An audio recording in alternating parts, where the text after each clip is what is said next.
In the world of sandbox MMOs, only a few games manage to leave a lasting impression. Among the titles that have come and gone, only some manage to stand out for their charm, dedication to the community, and pixelated creativity. Among those games was Palworld, a cross-platform sandbox MMO that for a time cultivated a very loyal gaming community online. Created by a small Finnish studio, Palworld launched with ambitious goals to rival games like Growtopia while carving out its own identity. And for several years it succeeded, becoming one of Growtopia's main competitors. It offered a unique space for players to build, trade, farm, and interact in a dynamic economy. Its fanbase was loyal, its updates were frequent, and its in-game culture was thriving. But by 2024, the servers would go offline, without fanfare, without closure. Years of effort, creativity, and community building vanished almost overnight. This is the story of Palworld, how it slowly rose, what went wrong, and why the popular sandbox MMO ended in silence. Palworld was developed and published by Kukuri Mobile Entertainment, a small indie studio based in Finland. Before Palworld, Kukuri was best known for the Tiny Trooper series, a top-down military shooter on mobile devices. But in 2016, the studio pivoted to a different genre: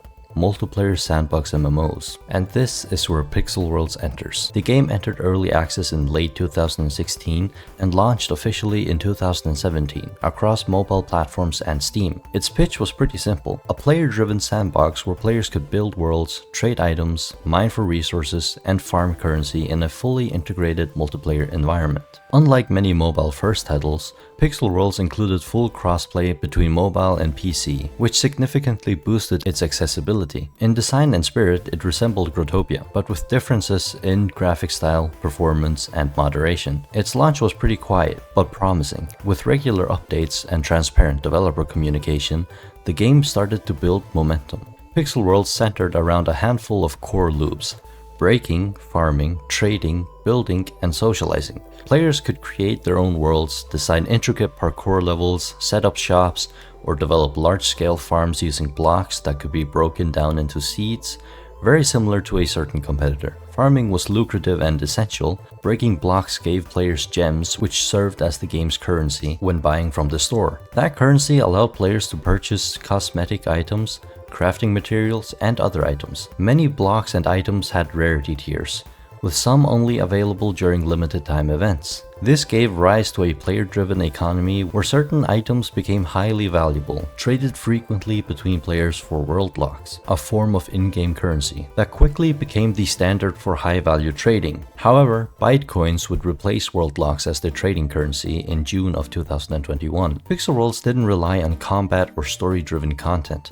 It relied on its community. Its design encouraged interdependence, communication, and a long-term progression system based on wealth accumulation and social influence. By 2018, Palworld had found its audience.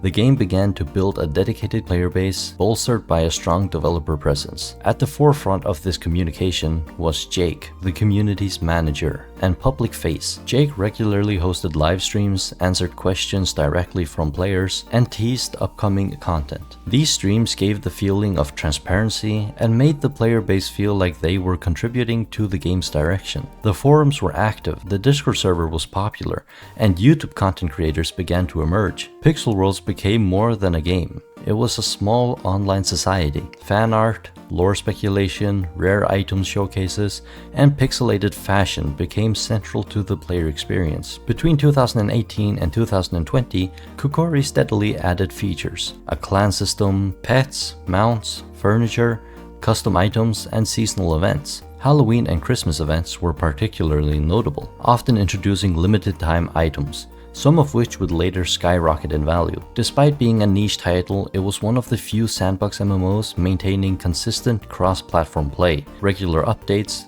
and an active development team, all without the backing of a major publisher. But even during these golden years, cracks were beginning to form. By the end of 2020, longtime players started noticing a shift in the game's momentum. First, the updates began to slow down. What had once been monthly or seasonal content drops started becoming infrequent and minimal. Entire features were either postponed indefinitely or quietly dropped or abandoned. The game's economy, which had once been its strongest feature, began to fracture. Inflation skyrocketed due to very similar reasons that we've seen in Growtopia. Hackers would duplicate items, greatly increasing the amount of the duplicated items in circulation. The developers were also careless and started prioritizing money over everything. These factors combined completely throw off the supply and demand, and is terrible for the in-game economy. It also suffered from a lack of anti-cheat tools. Pixel Worlds had long struggled with bots and automation, especially in farming and mining. By 2021, auto-farming tools were being openly used. The in-game economy became distorted by duplications and mass farming. Some of the items that were supposed to be rare became common, and common items were devalued entirely. The developers would eventually take action, but it was too little and too late. Enforcement was inconsistent, and some bans were seen as unfair, further alienating portions of the community.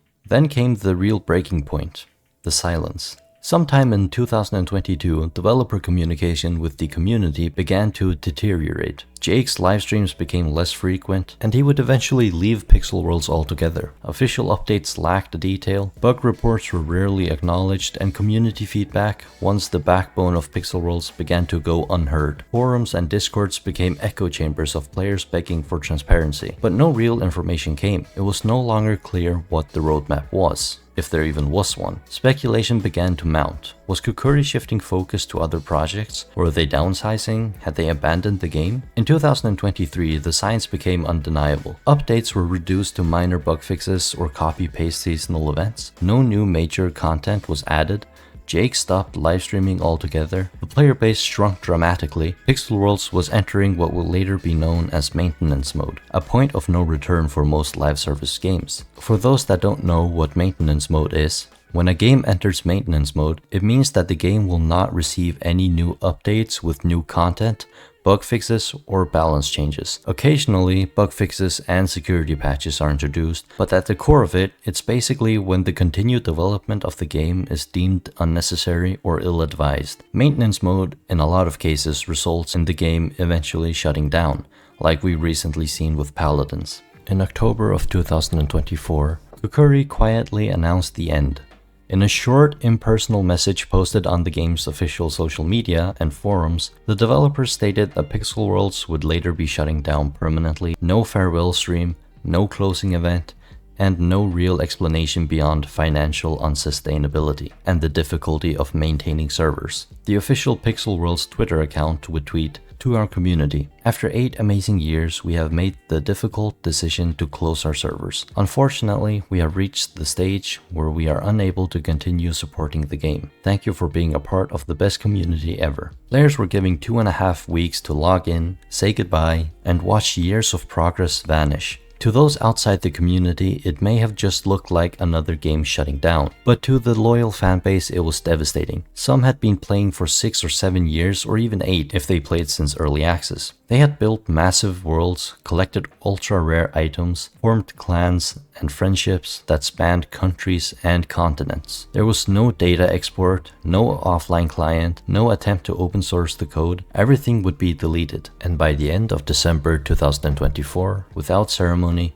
the servers went offline. Pixel Worlds was gone. In the wake of the shutdown, community members attempted to archive as much as possible. Videos documenting rare items, historical events, and iconic worlds began appearing on YouTube. Reddit threads discussed favorite memories, rare trades, and the early days of the game's growth. Some tried to organize private servers or revival projects, but without the source code or developer tools, the dream of a true Pixel Worlds revival remained out of reach. What stung the most for many was how anticlimactic it all was. For a game so centered around its players, the end felt mechanical, almost corporate. No goodbye from Jake, no tribute to the community, just a quiet shutdown. Many former players moved to other games, while others simply left the sandbox MMO scene altogether. The story of Pixel Worlds had ended, not with a bang, but with a whisper. Pixel Worlds didn't necessarily fail because it was a bad game. Its mechanics were solid. Its economy was, at times, brilliantly player-driven. Its community was passionate and creative, but several key missteps ultimately led to its downfall. After 3 to 4 years of consistent updates, development fatigue began to show. Kokori seemed to run out of steam. Whether it was due to budget constraints, burnout, or shifting priorities, the game's innovation stopped. Economic instability was also a big factor. The in-game economy spiraled out of control. Without new sinks or balancing mechanisms, inflation would reach a terrible and unsavable state. Bots, hackers, and dupers ran rampant. Anti-cheat and moderation failures would slowly destroy confidence in the market and led to disillusionment among honest players. The developers went silent over a year, refusing to communicate about the game's future. This eroded trust and killed momentum. The final shutdown lacked any sort of emotional closure, alienating the players who had remained loyal until its end. Each of these issues might have been survivable on their own, but together they were a death sentence. Some of the Palworld's developers have now gone on to develop a new game called Nexus Station, another social sandbox MMO. Judging from the images I've seen, it looks very similar to what Palworld and Growtopia are, but with a different art style, more realistic style of player models, and more complicated blocks and functions.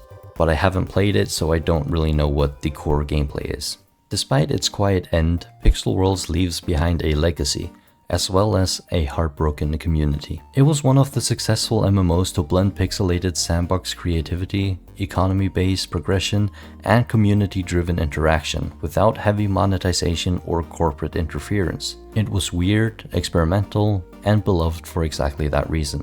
Palworld proved that small studios could build big digital communities, and that players, when given the tools, will create entire worlds of their own. Its fall also serves as a cautionary tale. In the age of live service games, community is really everything, but it can't carry the weight alone. Developers must remain engaged, innovation must continue, and players must feel seen. Palworld is gone, but for those who played it, will always have the memories. And in a digital age where games come and go every year, sometimes that's all that matters. Leave a like and subscribe if you like the video and want to see more from me, as well as support me. It means a lot. Thank you so much for watching, and I hope to see you in the next one. See ya.